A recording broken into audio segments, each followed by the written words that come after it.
Чувашском государственном педагогическом университете открылся Центр узбекской культуры. Создание новой культурно-образовательной площадки инициировал международный партнер ЧГПУ – Адижанский педагогический институт.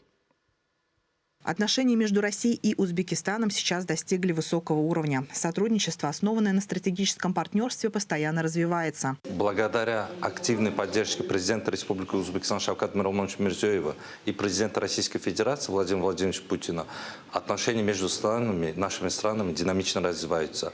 В прошлом году товарооборот составлял чуть более 8 миллиардов долларов США. В этом году мы ожидаем, что товарооборот между нашими странами достигнет более 10 миллиардов долларов США. У нас взаимоотношения есть во всех сферах, и они всегда развиваются и в культурно-гуманитарном сотрудничестве, и инвестиционном, и торгово-экономическом. Ежегодно в Чувашии отмечается День узбекского языка. Теперь и новый виток взаимодействия – открытие Центра узбекской культуры. В 2022 году мы начали сотрудничество с Адижанским государственным педагогическим институтом, открыв там Центр изучения русского языка и культуры.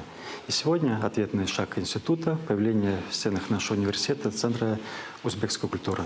Мы считаем, что данный центр он не будет носить формальный характер, а будет, по сути, способствовать улучшению нашего взаимодействия между народами, познанию культуры узбекского народа чувашскими, русскими народами и наоборот. Открытие Центра узбекской культуры – это историческое событие. На встрече было отмечено, что приоритетным направлением стратегического партнерства является дальнейшее расширение культурно-гуманитарного сотрудничества. Центр станет площадкой для дальнейшего сближения молодежи двух стран. Людмила Майкова, Вести, Чувашия.